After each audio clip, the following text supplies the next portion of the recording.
Տիկին Գոհար ջան, դուք Տիկին Կարինե ջան, կներկայացնեք ձեր այսօրվա պահանջը, ասեց կառավարությունը, մենք քայլեր ենք ձեռնարկել, հետաձգել ենք, օրերս էլ պետք նախագիծ էր ներկայացրել, որ միլիարդներ պիտի տրամադրի կոնկրետ տնտեսվարողների խմբի, որ այս լուծումներին հարմարվեն։ Այս առնչությամբ ձեզ մոտ փոփոխություն չի եղել դիրքորոշման։ Մեզ մոտ դիրքորոշման փոփոխություն չի եղել, որ ինչ գումարել հատկացնեն, որ իրանք ասում են բնականաբար դա ՓՄԶ-ներին ինչ են հատկացնում, ինչ էլ հատկացնեն, իրանք տանում են խոշորացման։ Ինչպես կհիշեք, երկար տարիներ առաջ փոքր 5-6 կամ 7 փոքր սնունդի խանութը փակվում էր մի հատ մեծ սուպերմարկետ։ Հիմա նույնը անցնում են հագուստի եւ տնտեսական այլ ապրանքների համար։ Նույն գործողություններն են ուզում անել։ Իրանք ճիշտ հարցի լուծումը միայն չեղյալ անելն է։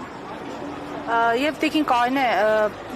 կոնկրետ ակնկալիքները կառավարությունից, որովհետև ամիսներ շարունակ ստիպված եք այստեղ կանգնել, բայց լուծումների այսպես ականատես չեք լինում, ձեր խնդիրը չի լուծում։ Այս պահին ակնկալիք ունեք կառավարությունից։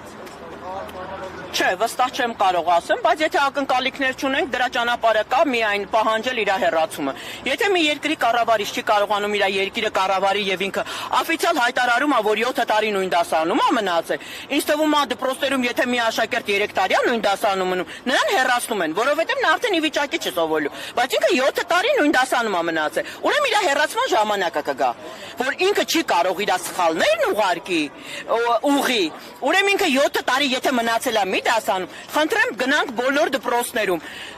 նայենք, եթե 3 տարի մի աշակերտը մնում է նույն դասարանում, նա դպրոցից անմիջապես հեռացվում է։ Բայց այսինքն մեր կառավարությունը 7 տարի մնացել է նույն դասարանում եւ մենք չենք հեռացրել։ Ուր են մնացած աշխատակիցները, ուր են օրենքը, որտեղ է օրենքը, կամ բանկային համակարգի համար առանց մի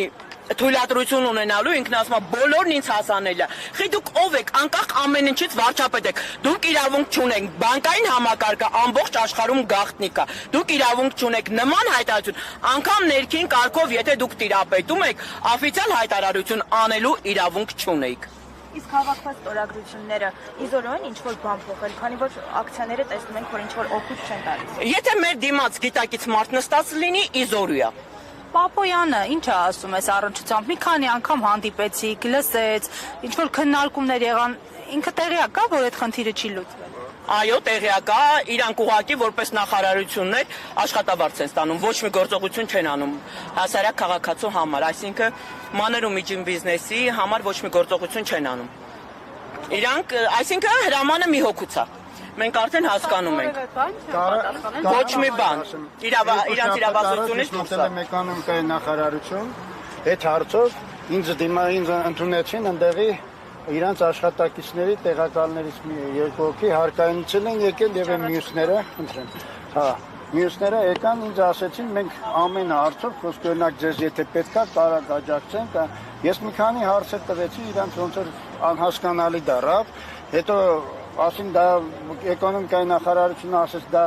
մեր հետ կապված չի, մենակ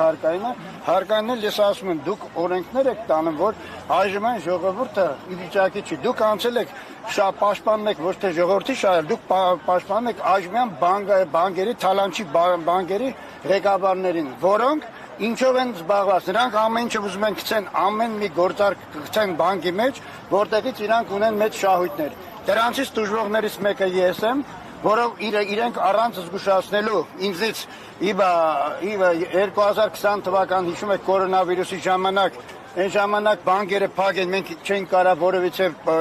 մուծումներ արենք, դրանից հետո եկավ 20 թվականի պատերազմը, նորից մենք չկարծանք էլի խառը դրություններ այն ժամանակվան 23 թվականին նրանք ասում են այն ժամանակ ասեցին մենք ամեն ձևի կաջակցենք փոքր միկրոբիզնեսին էլ մյուսներն էլ բացարձակապես ոչ մի բան այս կառավարությունը չարեց դրանից ելնելով 23 թվականին բերում են այն ժամանակվա որ բաներ կա մոռացել ենք չենք մուծել իրանց մեղքով ա եղել որ մենք չենք մուծել նրանք բերեցին մեր վրա դրեցին տուժեր տուգանքներին դրի ահռելի մեծ թվերով պլյուս դրանց վրան էլ հարկայինը ավելացրել էր 0.04% էր այն ժամանակ հիմի ավելացրել է արդեն 0.75%. Դա նշանակում է երկու անգամ իրանք տուժ տուգանքների վրա ավելացրել են տոկոսություն։ Ես նորից ասում եմ, այս ժողովուրդը ամեն ինչ ամեն ժողովուրդը հեսա բոլորը գալու են հարցետից, մի քիչ ոտով են ինչ որ գալիս։ Հարցը նա է, որ ամեն ինչ արվում է փոքր ու միջին բիզնեսը վերացվի, որի մասին Նիկոլ Փաշինյան ինքը անձամբ նախորդ բանի ժամանակ ասեց, նրանք ուզում են զարգացնել միայն մենաշնորհը, որոնք մի քանի հոգի են ու դրանով ասում են բոլորը կփակվեն, գքան կաշխատեն տվյալ հիմնարկություններում եւ նրանք իրոք այնտեղ Նիկոլ Փաշինյան շատ հիանալի խոսքեր ունի, որը պետքա բոլորը հիշեն, ինքը ասում է 7 տարի է, որ ամբողջ այս կառավարությունը այս մնացածը առաջին դասարանի կրթություն ունեն, բայց ես մի բան գիտեմ, ես 3 ինստիտուտ եմ ավարտել, իմ համար մի քիչ դժվար է առաջի դասարան, դաշը 5-րդ դասարանների խումբ բան բացատրել։ Դրանից ելնելով սա հենց դրա օրինակն է։ Ես նորից ասում եմ, եթե դուք ուզում եք Հայաստանը ոտքի կայնել եւ հայ ժողովուրդը, եկեք անենք միանմոր ուժերով երկիրը կանգնեցնենք ոտքի, գիտնականներն էլ, մյուսներն էլ։ Ես ինքս գիտնական եմ, ինժեներ գյուտարար եմ, Հայաստանների գյուտարարների խորհրդի անդամ եմ։ Բայց եկեք ժողովուրդ, ինչ է, շատ պրիմիտիվ բան կա, որը օգտագործելով փոքր եւ միկրո բիզնեսը ոտքի կկանգնի ու զարգանա մեր պետությունն էլ հետը։ Եթե փոքր միջին բիզնեսը վերանա Հայաստանից, Հայաստանը կդառնա ամենահետամնաց, եթե մինչև հիմա չի դառը, ու ամենավտանգավոր պետություններից կործաման գնացող պետություններից մեկը։ Այժմ ես դες մի ուրիշ բան եմ ասում, ժողովուրդ։ Եկեք հասարակ օրենքները ժողովրդի համար դառնա հասարակ։ Օրինակ ինչ եմ ասում, դրեք միշեմ 224 միլիոնա, միջև մարդիկ ամեն օր իրանց հարկայինները թող իրանք բան անեն խփեն, նրանից հետո 24 մինչև 24 միլիոնը ոչ մի կոպեկ իրանք ոչ տուժեր, ոչ մի տոկոս մուծեն, ոչ մի բան։ Նրանից ավել դեպքում այնտեղ պետք է թղթաբանություններ, հայտարարագրման եւ այլն։ Նրանից հետո թող մուծեն 1%, ինչքան անում են, սրանով դուրս է գալի թե ստվերը թե մնացած։ Այսինքն ես կծախեմ 5 ապրանք, կմուծեմ 5 ապրանքի հարկը, եթե կմուծեմ 1500 ապրանք, այն ժամանակ արդեն կմտնեմ 1%-ի մեջ եւ դրա տոկոսները կմուծեմ։ Սա ամենաճիշտ ձևն է, որը չի ցանկանում այժմ կառավարությունը, իրանք շատ լավ է։ Դրա համար առաջի դասարանի կրթությունը իրանք դեռ շատ է։ Նրանք տարերը դեռ Կզրուցենք հաշվապահ Սերգեյ Խաչատրյանի հետ։ Պարոն Խաչատրյան,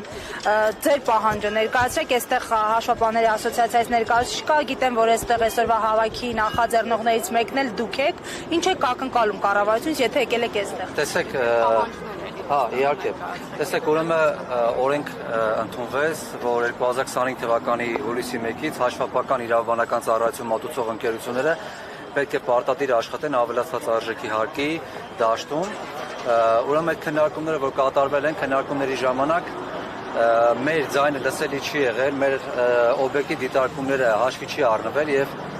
մենք ակնկալում էինք, որ պետք է քննարկումներ կատարվեր, մեր դիտարկումները լսելի լիներ, որից հետո նոր օրենք ընդունեին եւ ընդունելուց հետո էլ օրենքը պետք է ուժի մեջ մտներ 2026 թվականի հունվարի 1-ից։ Մենք ունենք երկու հստակ պահանջ, առաջինն է, որ կան աշխատանքային խումբ ձևավորեն, լսեն մեր դիտարկումները, մեր մասնագիտական դիտարկումները, քանի որ օրենքի ընդունելուց առաջ նախագիծի ներկայացման փուլում մեզ հստակ չեն ներկայացրել հիմնավորումներ, թե ինչ հիմնավորումների վրա են օրենքը ուժի մեջ